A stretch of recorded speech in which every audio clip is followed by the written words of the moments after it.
Hey there everybody, my name is Kat Bowser. I'm your resident fantasy therapist. Welcome back to my channel. Those of you here for the first time, welcome. My name is Kat Bowser. I'm a licensed therapist. I'm also a writer working on my first two novels, one a standalone, one the start of a series. And on my channel, I like to focus on the psychology behind writing, the characters, the world building, all that kind of stuff. Because to me, that's what makes a character real, and that's what makes a story interesting. So that's kind of the focus you'll see on pretty much everything I talk about. So you guys should be getting two videos today. I'm trying to catch up. I actually was sick for about 2 days, so that's why I didn't get them up right when I wanted to. But anyway, so today I wanted to talk about what is the difference between a strong female character and what is the difference between a strong female character.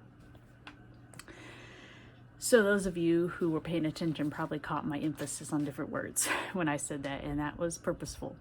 So there has been a lot of talk, especially recently, about the strong female character, and specifically what works and what doesn't, and how come a lot of stuff that people are trying isn't working. So since I used to be a little girl, I think I have some means to talk about this. To me, the problem is that, hello Bishop, you guys can say hello to my puppy if you want. The problem that I see with what's going on now is that the emphasis is on the wrong part. And that is, there's been a lot of emphasis placed on the female portion. What's being pushed forward is the fact this is a female general, this is a female ruler, this is a female sorcerer or whatever, and that's where they're putting their emphasis is, this is the only female, this is, you know, that kind of thing. That's not interesting. The problem that I have found is that a lot of these characters, the only thing that seems to define them is the fact that they are a female, and that's not interesting at all. Speaking as someone who grew up watching cartoons and movies and stuff, I was not drawn to a character because they were female or male. I was drawn to a character because of their personality and what they did. So let me tell you guys about some of the female characters that I looked up to as a kid. Wily Kit from Thundercats, who was a kid. She was approximately 12 years old, and she was a twin. She had a twin brother. And I liked her because she was cunning, she was intelligent, and she worked well with her brother. So she didn't work so well by herself. She was part of a package deal, so she worked very well with others.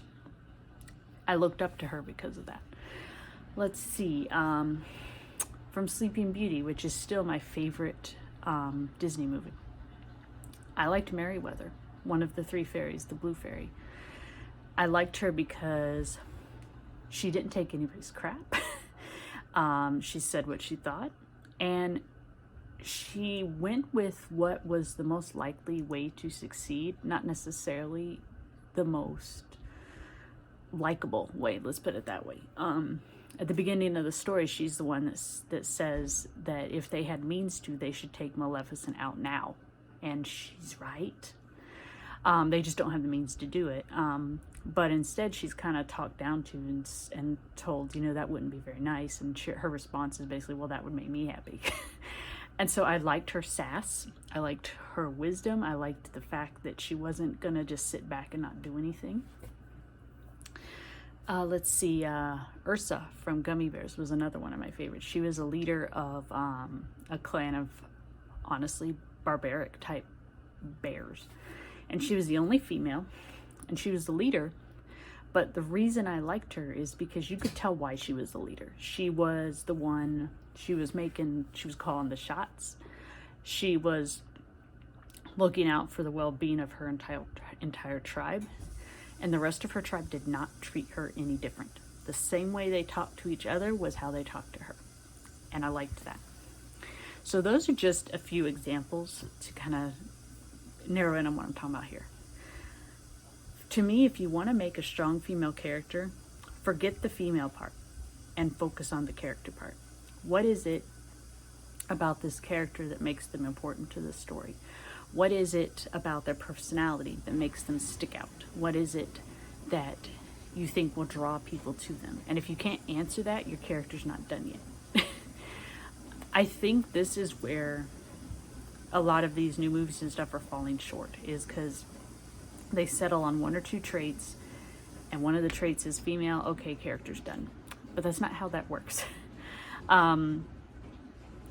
Now, that's not to say all movies and shows do this. They don't. Rapunzel from Disney's Tangled, I think, is a very well done character. She's kind of flighty. She's very optimistic. She's naive, but she learns, and she's wanting to discover more about herself. And so she's a pretty well developed character. And I think the problem is that there's just such a push to have so many more female characters in stories. And I don't think that's a bad thing. I mean, I'm all for more female characters in stories. I think that's great. Just like I think there should be more people of color in stories. There should be more people of different religions in stories. There should be more people of different sexual orientations in stories. But the problem is you don't want to focus on that trait, because then your character's undeveloped and they kind of either fade into the background or they don't make a lot of sense. I mean, let's say if you had a male character, for example, that was thrown into a story and he was an expert at archery, guns, whatever, and you had no background as to how he knows all this stuff, you'd get called out on it, like, this doesn't make sense. But if you introduce a character and you tell us about their background, that they were in the military, that maybe they went hunting with their father, you add details to their personality, and now suddenly these skills make sense. And that's really what you need to do with the female characters, is just give them a history, give them traits, give them flaws. This is one I have seen. This seems to be an issue with some companies, not all, but some, is this fear of giving females flaws. I don't understand because a good character has flaws. A good character has things they fail at. A good character has things they are not good at. And introducing that to a character does not make them a bad character. It makes them a better character because it makes them more realistic. Everybody has flaws. Everybody has situations they don't do well in. Everybody has types of people they don't get along with. Everybody has their own triggers and things like that. And to not give a character that, you're just depriving the audience of a good character. There seems to be this fear that if they give characters flaws, they're talking down to women. I've heard that from a couple of different sources, and I don't get it. Because, like I said, everybody has those flaws. And the point of a story is to show a character grow. So if you introduce your character at the very beginning and she has no flaws, unless you're doing a flat character arc where the world changes around her, what are you going to do with her? I mean, what is her path then? Whereas if you introduce her with flaws at the beginning and she works through them as the story progresses and gets better, that's interesting. And here's the kicker. You don't have to get rid of the flaws. Maybe she just learns how to maneuver them better. Like maybe one of her flaws is that she's impulsive. Maybe along the story she learns tactics so that her impulsivity doesn't get her in as much trouble, but it's still there. You guys get what I'm saying. That's just my kind of thought on this thing, is that there's nothing wrong with introducing a strong female character, but make sure your emphasis is on the character part, not so much the female part. Female part is part of the character, but the character's the whole package. So that's just my thoughts on this little topic. I'd love to hear your guys' thoughts, because Lord knows people are talking about it. So if you guys want to leave those below, I'll get to them as soon as I can. As always, if you have any suggestions or comments, let me know. I'll get back to you guys as soon as I'm able. If you guys like this kind of content, make sure you subscribe and ring the bell so you don't miss when I upload. I upload twice a week. Generally, beginning of the week, generally the end of the week. Like I said, this week I got sick, so that's a little different. But if you guys have any topics you'd want me to address, like any psychological topics or just anything in writing you think would be interesting to hear, let me know. I'm always down for that. And until next time, I hope you guys stay safe. Have a good one.